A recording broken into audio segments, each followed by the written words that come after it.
നമുക്കറിയാം, Cristiano Ronaldo എന്നത് ലോകത്തിലെ തന്നെ ഏറ്റവും വലിയ ഫുട്ബോൾ താരങ്ങളിൽ ഒരാളാണ്.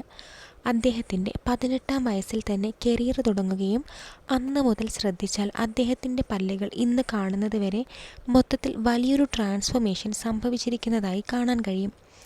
അദ്ദേഹം മാഞ്ചസ്റ്റർ യുണൈറ്റഡിൽ ചേർന്ന സമയത്ത് അദ്ദേഹത്തിൻ്റെ പല്ലുകൾ കറക്റ്റ് ചെയ്യാൻ സിറാമിക് ഫിക്സഡ് ബ്രേസസ് ധരിച്ചിട്ടുണ്ടായിരുന്നു. അപ്പോൾ റൊണാൾഡോയുടെ പല്ലുകളുടെ പ്രശ്നങ്ങൾ എന്തായിരുന്നു എന്നറിയണ്ടേ? ഈ കാര്യങ്ങളെക്കുറിച്ചുള്ളതാണ് ഇന്നത്തെ വീഡിയോ. ഞാൻ ഡോക്ടർ സാറ, ഡെൻ്റൽ സർജനാണ്. Welcome to my channel. അദ്ദേഹം വളരെ ചെറുപ്പമായിരുന്നപ്പോൾ, ഏകദേശം 7-8 വയസ്സുള്ളപ്പോൾ, അതായത് മുകളിലെ മുൻനിര പല്ലുകൾ പൊഴിഞ്ഞു പോയി പുതിയ പല്ലുകൾ മുന്നിൽ വരുന്ന സമയം.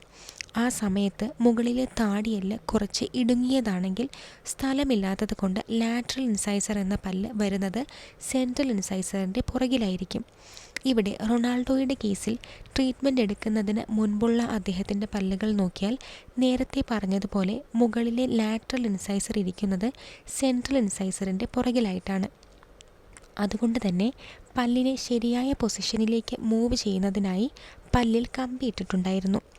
എന്നാൽ ഈയൊരു അവസ്ഥ 18 വയസ്സ് വരെയൊന്നും വെയിറ്റ് ചെയ്യാതെ ചെറുപ്പത്തിൽ തന്നെ ചികിത്സിക്കാൻ കഴിയുമോ? ഉറപ്പായും കഴിയും. അതിനായി എക്സ്പാൻഡർ ഉപയോഗിക്കാം. അതായത് മുകളിലെ താടിയെല്ല് വളരെ ഇടുങ്ങിയതാണെങ്കിൽ ഇൻവിസലൈൻ അല്ലെങ്കിൽ ഊരാൻ കഴിയുന്ന ബ്രേസസ് ഒക്കെ ഉപയോഗിച്ച് താടിയെല്ലിനെ വികസിപ്പിച്ചെടുക്കാൻ കഴിയും. അങ്ങനെ വികസിക്കുമ്പോൾ മുന്നിലെ പല്ലുകൾക്ക് വരാൻ സ്പേസ് ഉണ്ടാവുകയും പല്ലുകൾ ശരിയായ പൊസിഷനിൽ വരാനും സാധിക്കും. ഇവിടെ റൊണാൾഡോയുടെ കേസിൽ അദ്ദേഹത്തിൻ്റെ മുൻനിര പല്ലുകളെല്ലാം ക്രൗഡായും കുറച്ച് ചിരിഞ്ഞുമാണിരുന്നത്. അങ്ങനെ പല്ലിൽ കമ്പിയിട്ട് പല്ലുകളെല്ലാം നിരയായി വന്നു എങ്കിലും അദ്ദേഹത്തിൻ്റെ പല്ലുകളുടെ ആകൃതിയിൽ മാറ്റം വന്നതായി കാണുന്നുണ്ട്. സാധാരണ പല്ല് കമ്പിയിടുമ്പോൾ പല്ലുകളെയെല്ലാം ശരിയായ നിരയിലേക്ക് കൊണ്ടുവരാൻ സാധിക്കുമെങ്കിലും പല്ലുകളുടെ ഷേപ്പ് മാറ്റാൻ കഴിയില്ല. എന്നാൽ റൊണാൾഡോയുടെ പല്ലുകളുടെ ഷേപ്പും മാറിയിരിക്കുന്നുണ്ട്. അതുകൊണ്ട് തന്നെ പല്ലിലെ കമ്പി ഊരിക്കഴിഞ്ഞ് പല്ലിൻ്റെ ആകൃതിയും നിറവുമൊക്കെ ശരിപ്പെടുത്തുന്നതിനായി മുകളിലെ മുന്നിലെ 6 പല്ലുകൾക്ക് വെനിയറിംഗ് എന്ന പ്രൊസീജിയറാണ് ചെയ്തിരിക്കുന്നത്.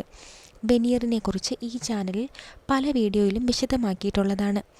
വളരെ നേർന്ന പല്ലിൻ്റെ നിറത്തിലുള്ള ഷെല്ല് പല്ലുകളുടെ, പ്രത്യേകിച്ച് മുൻനിര പല്ലുകളുടെ മുഴുവൻ ഭാഗവും കവർ ചെയ്യാതെ പല്ലിൻ്റെ മുൻഭാഗത്ത് മാത്രം കവർ ചെയ്യുന്ന രീതിയാണ് വെനിയർ. ഇത് പല്ലുകളുടെ മുൻഭാഗത്ത് മാത്രം ഇടുന്നത് കൊണ്ട് മറ്റ് ക്യാപ്പുകളുടെ പോലെ പല്ല് അധികം ട്രിം ചെയ്യേണ്ടി വരുന്നില്ല. അതുകൊണ്ട് തന്നെ വെനിയറുകൾക്ക് പല്ലിൻ്റെ ഒറിജിനൽ കളറും ഒറിജിനൽ ഷേപ്പുമൊക്കെ മാസ്ക് ചെയ്ത് ചിരിക്ക് ഒരു ഇൻസ്റ്റൻറ്റ് ഗ്ലോ കൊടുക്കാൻ കഴിയും. എന്നാൽ ഇത്തരമൊരു മാറ്റം കിട്ടുന്നതിനായി വെനിയർ കൂടാതെ ബോണ്ടിങ് എന്ന പ്രൊസീജിയറും പല പേഷ്യൻസും ചൂസ് ചെയ്യാറുണ്ട്. ഇതിൽ പല്ലുകൾ ട്രിം ചെയ്യാതെ തന്നെ ഫില്ലിങ്സ് പോലെ സിമ്പിളായി ചെയ്യാവുന്നതും ഇൻസ്റ്റൻറ്റ് ഗ്ലോ തരുന്നതുമാണ്.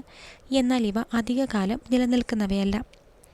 മറ്റൊന്ന്, മുൻപ് റൊണാൾഡോയുടെ വായിലെ മോണ കൂടുതലായി കാണുന്ന ഗമ്മി സ്മൈൽ എന്ന അവസ്ഥ അദ്ദേഹത്തിനുണ്ടായിരുന്നു. അതിനായി ഗം കോണ്ടൂറിംഗ് ആണ് ചെയ്തിരിക്കുന്നത്. ഗമ്മി സ്മൈൽ കറക്ഷൻ എങ്ങനെ ചെയ്യാം എന്നതിനുള്ള അറിവുകൾ ഈ ചാനലിൽ 50-ാമത്തെ വീഡിയോ ചെയ്തത് കണ്ടു നോക്കാവുന്നതാണ്. ഇവിടെ റൊണാൾഡോയുടെ പല്ലുകൾക്ക് സംഭവിച്ച മാറ്റങ്ങൾ നിങ്ങൾക്ക് കാണാൻ കഴിയും. പല്ലുകളുടെ അപ്പിയറൻസ്, നിര, ആകൃതി, നിറം ഇവയിലെല്ലാം മാറ്റം വന്ന് കോൺഫിഡൻസ് സ്മൈൽ ലഭിച്ചിരിക്കുകയാണ്. എന്നാൽ ഓർമ്മിപ്പിക്കട്ടെ, ഇത്തരത്തിൽ യാതൊരു ട്രീറ്റ്മെൻറ്റ്സും ചെയ്യാതെ തന്നെ നിങ്ങൾ നിങ്ങളുടെ പല്ലിലും ചിരിയിലും കോൺഫിഡൻ്റ് ആണെങ്കിൽ ആ മനസ്സ് തുറന്നുള്ള ചിരിയാണ് നിങ്ങൾക്കും മറ്റുള്ളവർക്കും നൽകാവുന്ന ഏറ്റവും വലിയ സമ്മാനം.